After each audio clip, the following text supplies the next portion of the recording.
Bismillahirrahmanirrahim. Assalamualaikum warahmatullahi wabarakatuh.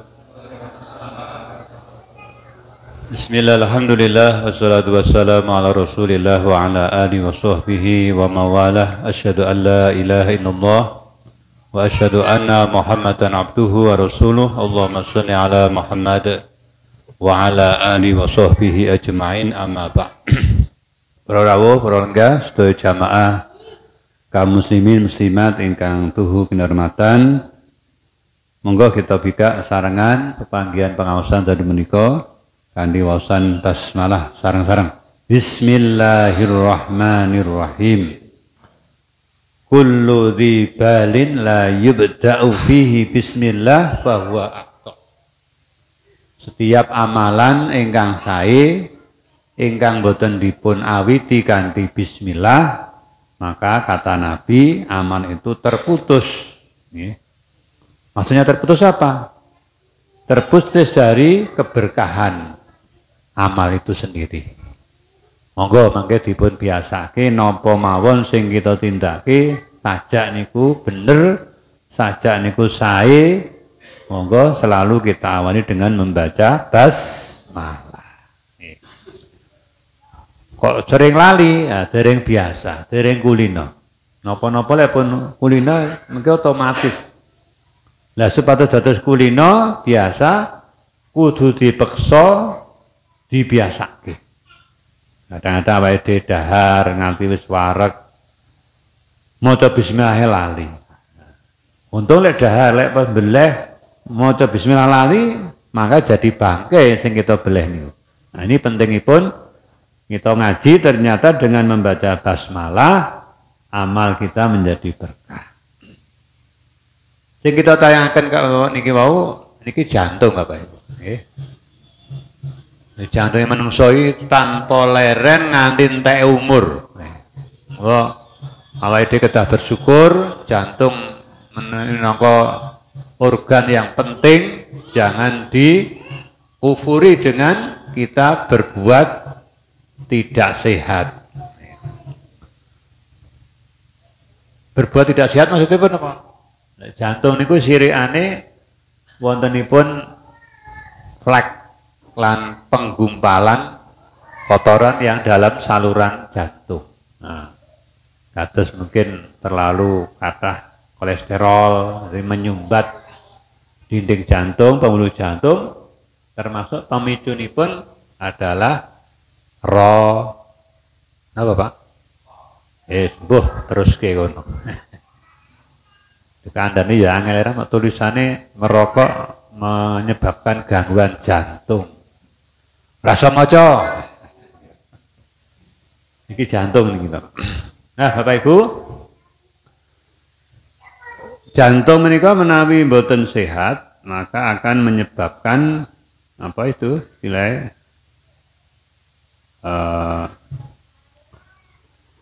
menyebabkan gangguan pada pembuluh darah ke jantung. Kita akan sampaikan ini.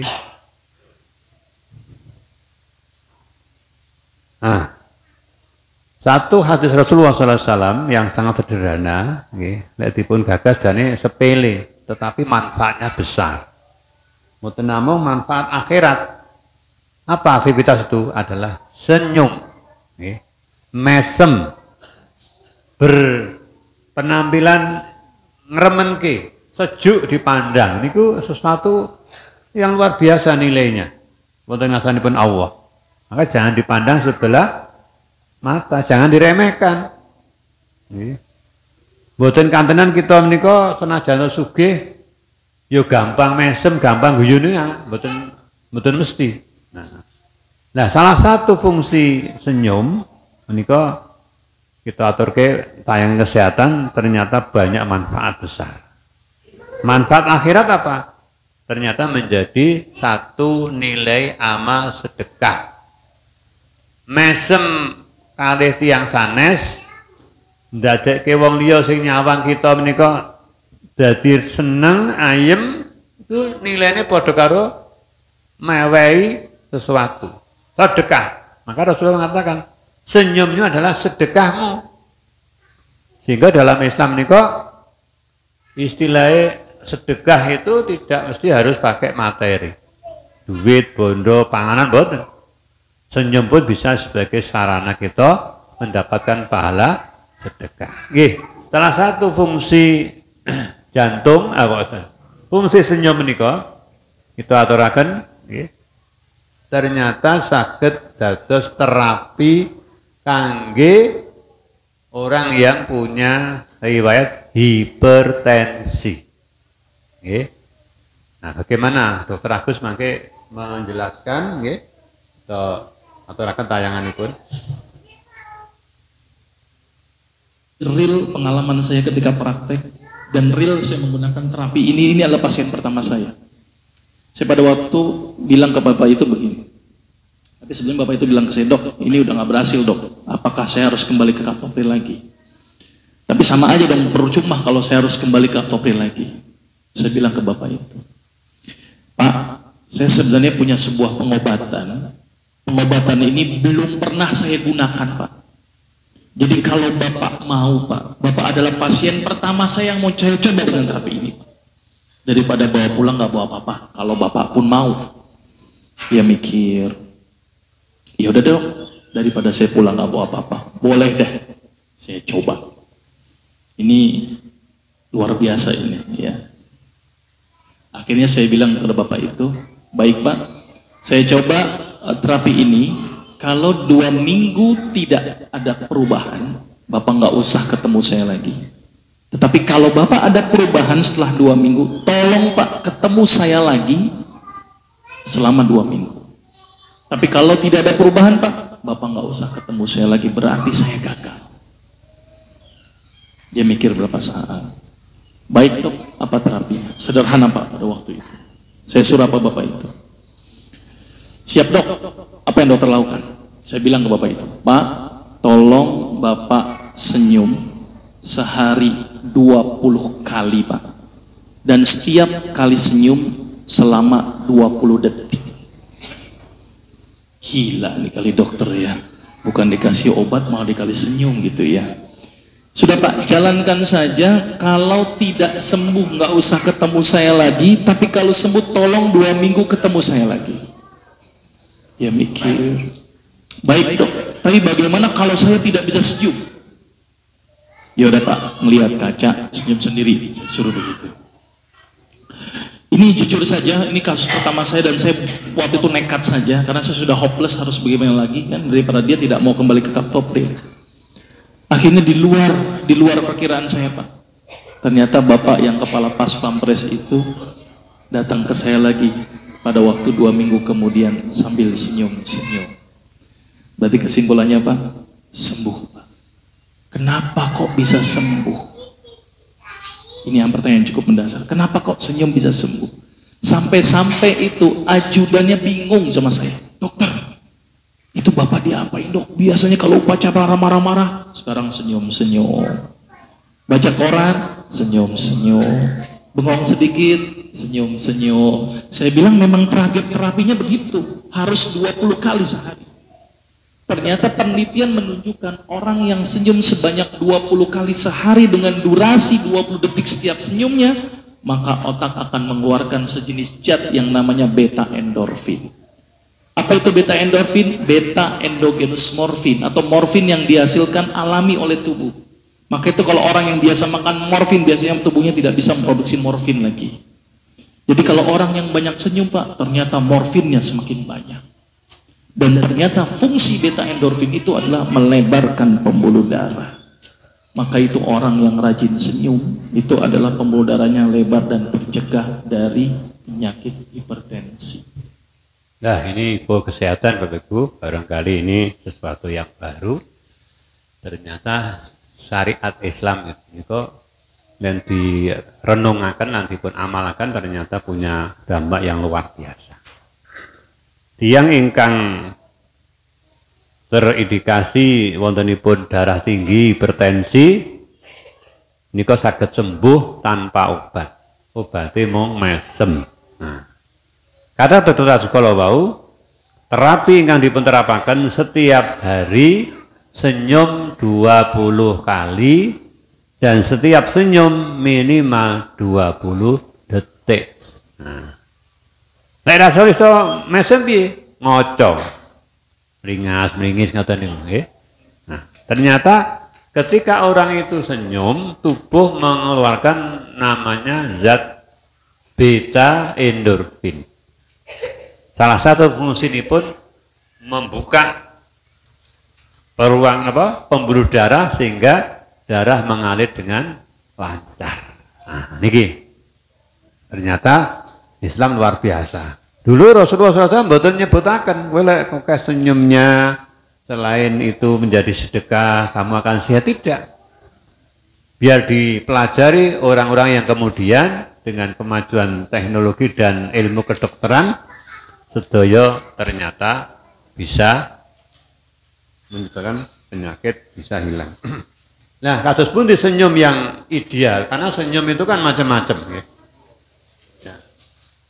Senyum itu bentuk bibirnya kados pundi. Nah, ternyata ini Dr. Aisyah akan menjelaskan senyum yang sehat yang mengeluarkan beta endorfin itu adalah senyum yang lepas, tidak terpaksa. Ini kalau dibor ke dalam, itu ada yang merah itu kelenjar pituitari. Di situ sebetulnya ada hormon bahagia, ada narkotika alami. Jadi bandar narkotika sebetulnya ada di sini. Jangan ambil di luar, di sini. Namanya hormon dopamin, hormon bahagia. Mari ajarkan diri kita dan ajarkan anak-anak agar dopaminnya sering keluar tanpa harus ambil yang kimia. Bagaimana caranya? Gampang, ada 5 cara Bapak Ibu. Pertama, Bapak Ibu punten maaf sekali, harus sering tersenyum. Coba senyum dulu Bapak Ibu semua. Senyum yang mengeluarkan dopamin itu kalau sudut kanan kiri seimbang, ya.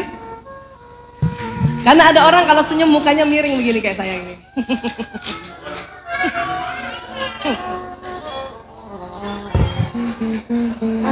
Orang yang senyumnya miring begini, dopamin nggak keluar. Lihat teman berhasil, dia senyum tapi sebelah.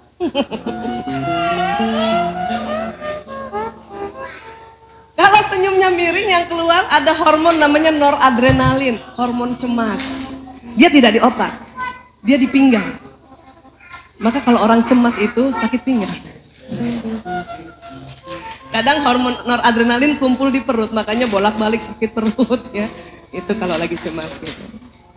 Ayo senyum lagi Bapak Ibu, ayo. Nah, ini Bapak Ibu, senyum yang sehat, senyum yang mengeluarkan zat endorfin kalau wau, ada senyum yang lepas lebar. Nah ini yang betul dijelaskan kadang-kadang enek wong sing mesem ning mesem kecut, mesem ora ikhlas. Nah ini nggak akan sehat nanti. Ya.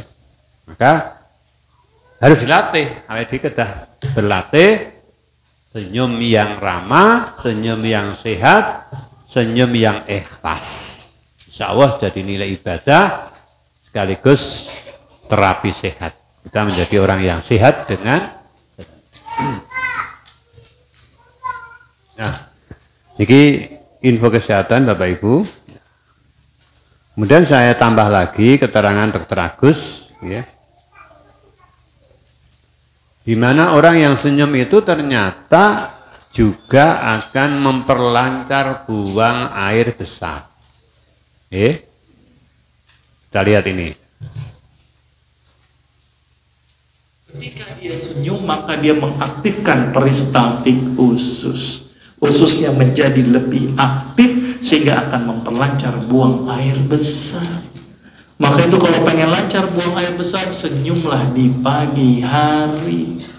Dan ciri-ciri orang yang banyak senyum, mohon maaf, biasanya banyak kentutnya. Karena peristaltiknya aktif. Jadi bersyukurlah ibu masih bisa kentut, bersyukur loh bu. Karena banyak orang yang dioperasi gara-gara nggak bisa kentut. Bahkan dokter selalu nanya sama pasien yang habis dioperasi, ditanya sama dokter, sudah kentut atau belum? Sudah dok, pindah rawang perawatan, belum, stop dulu. Jadi kentut indikator kesehatan. Ibu tahu nggak gas yang dibuang itu gas apa? Gasnya namanya gas metana plus H2S combine. Kalau seandainya hanya metana saja Bu, meledak. Setiap kentut meledak, repot itu Bu. Untung nggak bikin metana. Campur dengan H2S. Apa itu H2S? Hidrogen sulfida.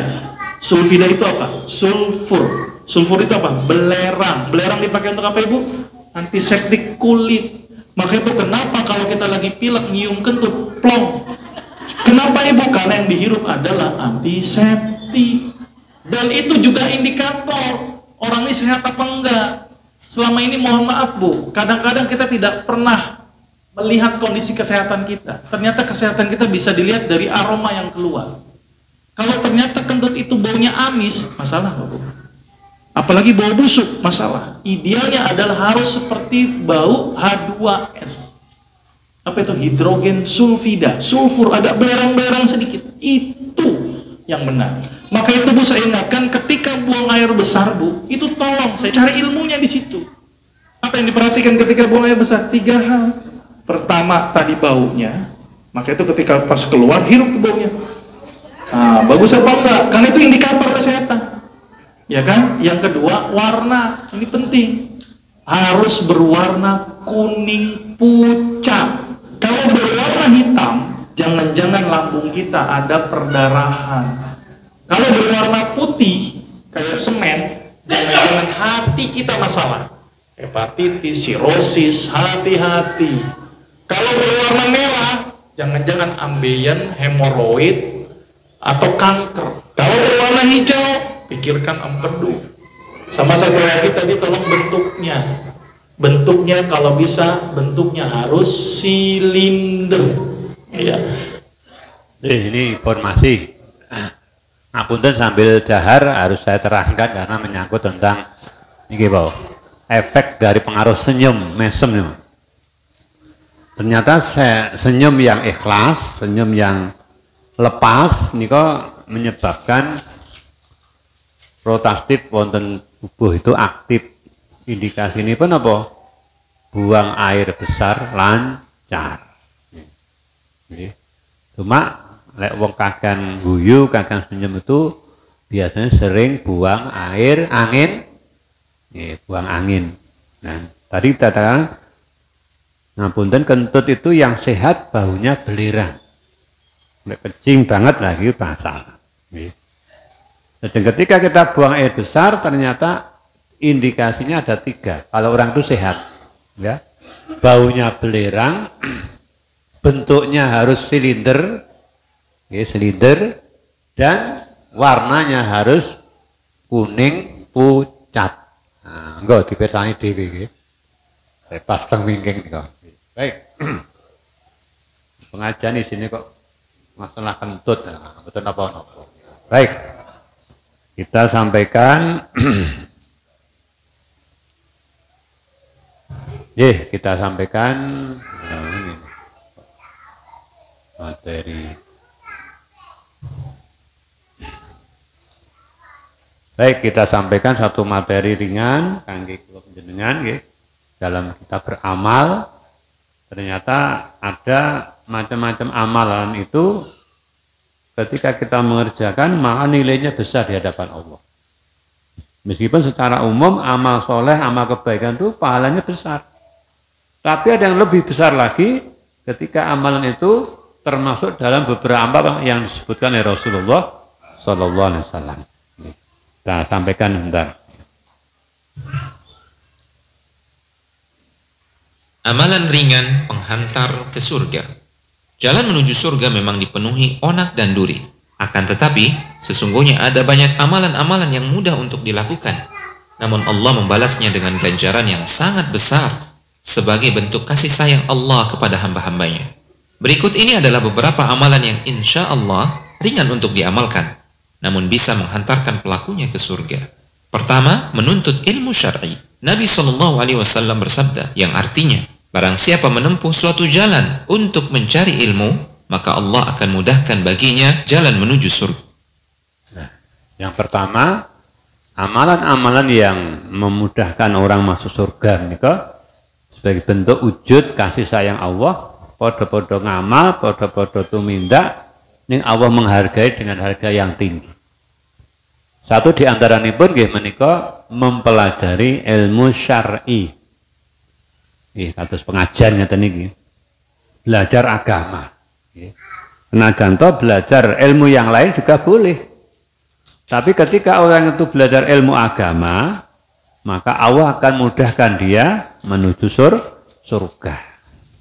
Hadis yang sering disampaikan oleh para penceramah itu, siapa yang berjalan menempuh ilmu, maka Allah mudahkan jalan ke surga.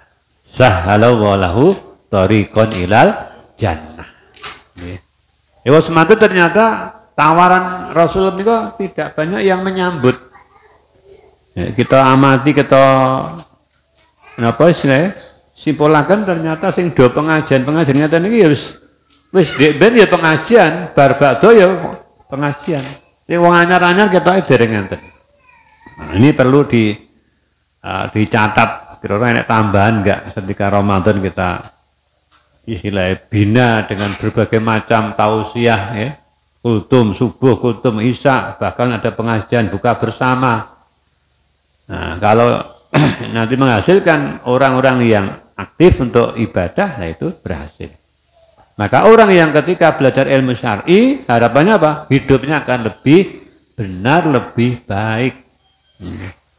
Podo-podo dahar, wong ngerti ilmu syar'i, sing didahar pasti yang halal, pasti yang baik, nggak mungkin yang jelek, apalagi yang haram.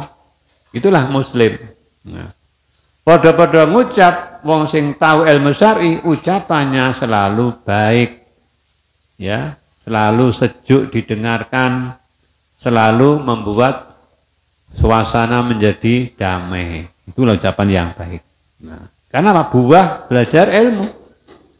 Maka Allah ketika hamba itu mau mendatangi dan belajar ilmu syar'i, akan dimudahkan jalan ke surga.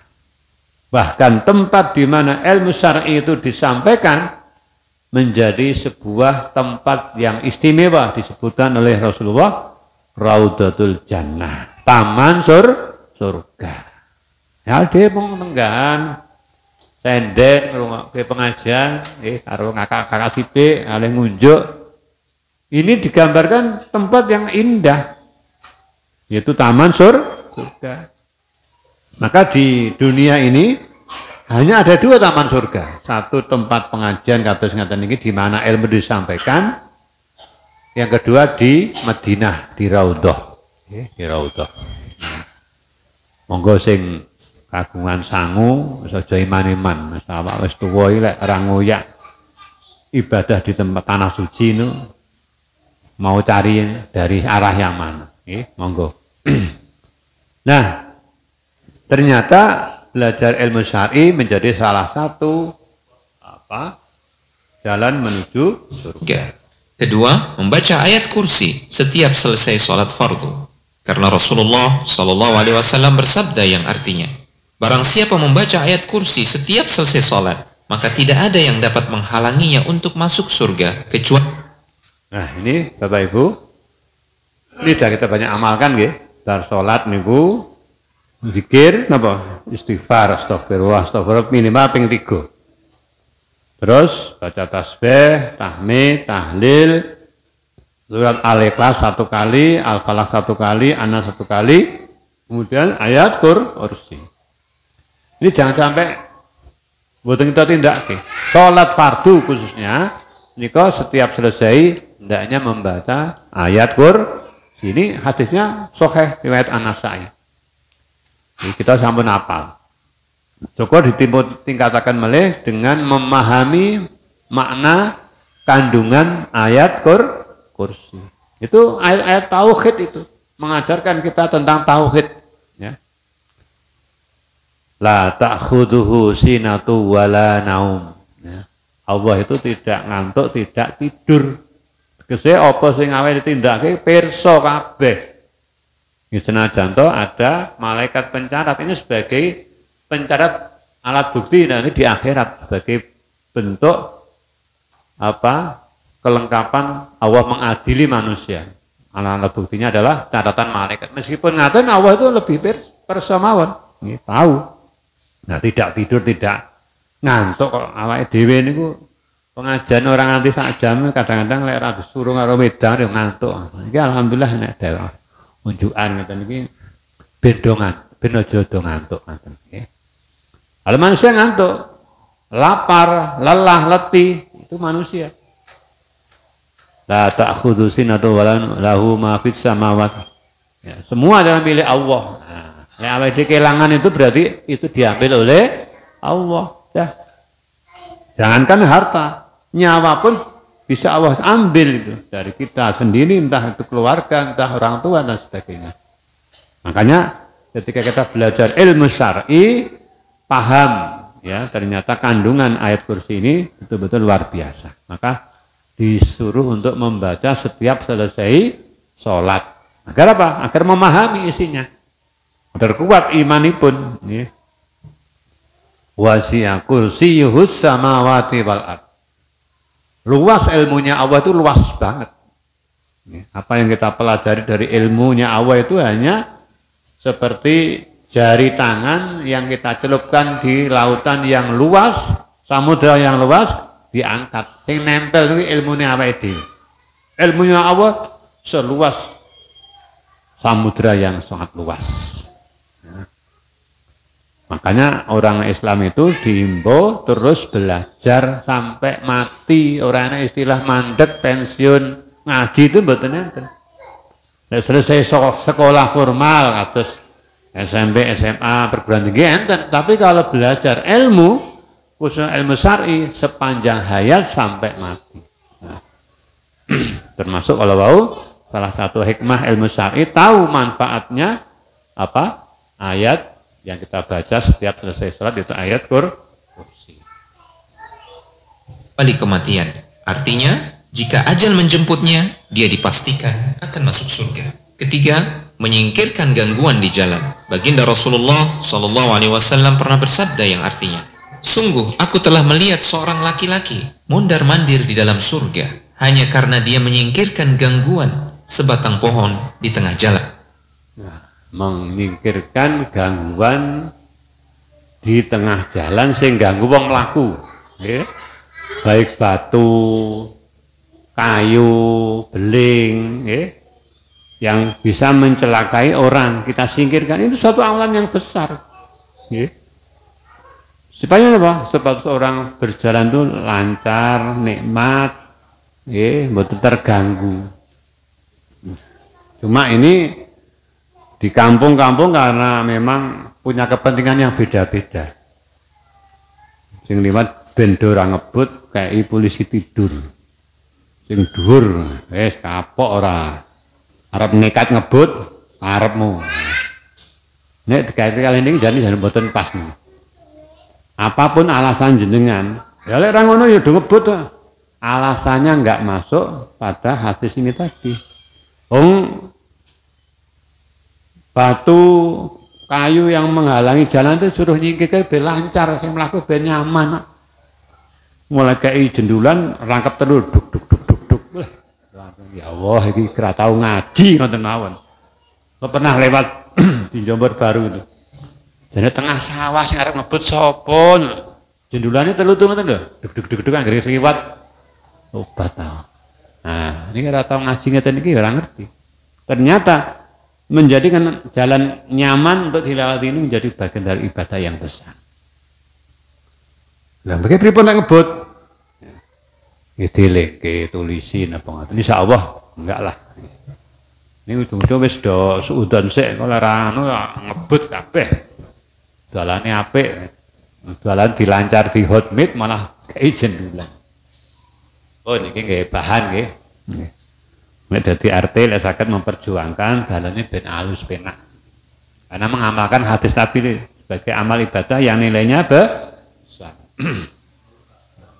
Keempat, menebarkan salam. Dari sahabat yang mulia Abu Hurairah radhiyallahu taala anhu, Nabi SAW bersabda yang artinya, wahai manusia, sebarkanlah salam, berilah makan orang lain, hubungkanlah sanak keluarga, dan dirikanlah salat ketika orang-orang sedang. Nah, ada 4 amalan nih Bapak Ibu.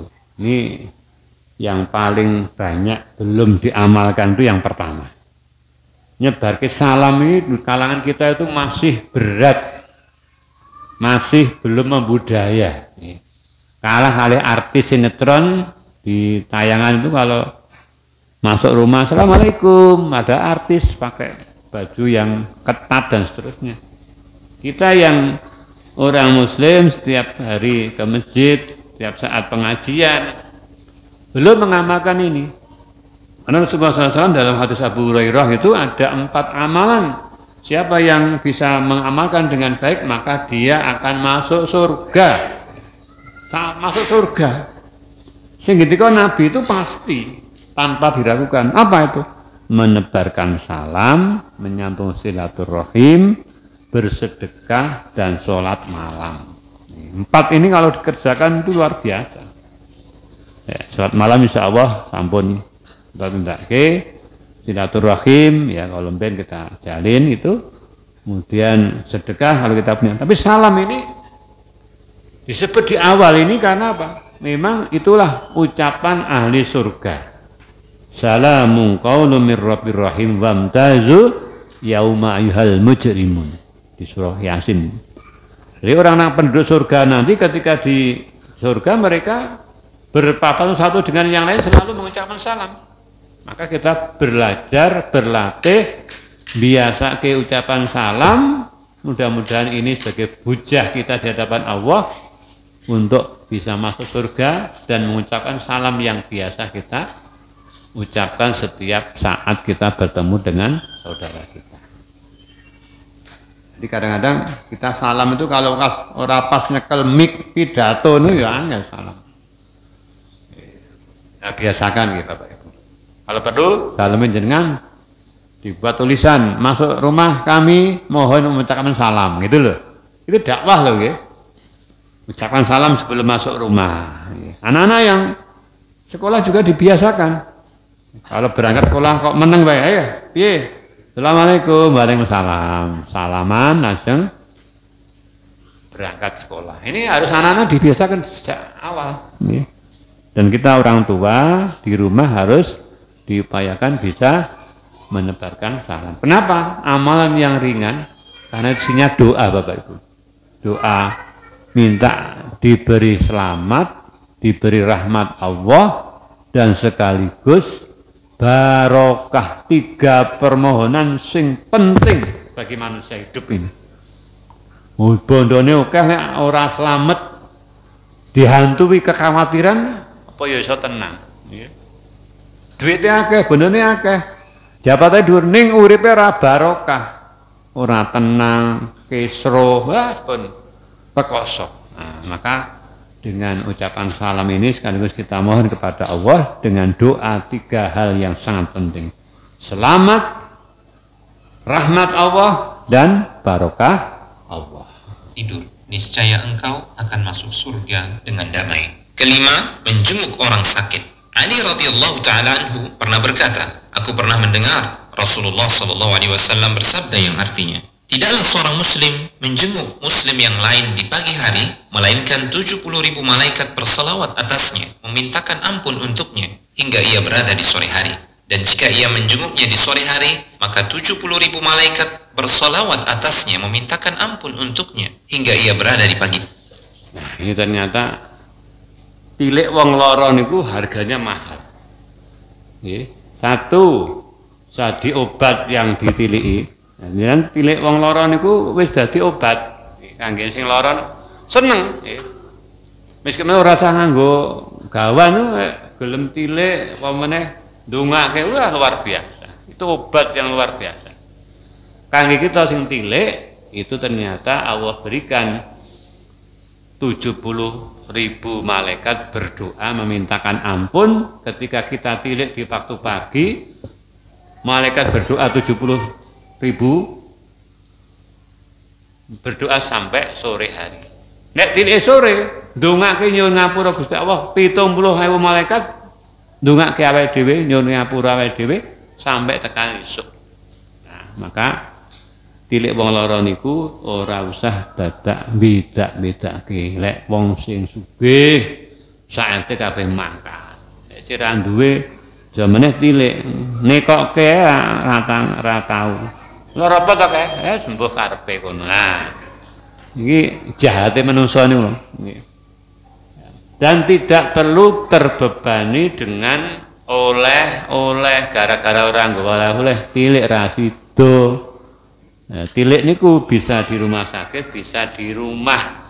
Pokoknya wong lara apa wae tiliki, dongake sebagai bentuk dakwah sekaligus kita berharap dapat ampunan dari Allah karena 70.000 malaikat berdoa untuk kita. Makaten Bapak Ibu segede ingkang kita aturaken mugi wonten manfaatipun.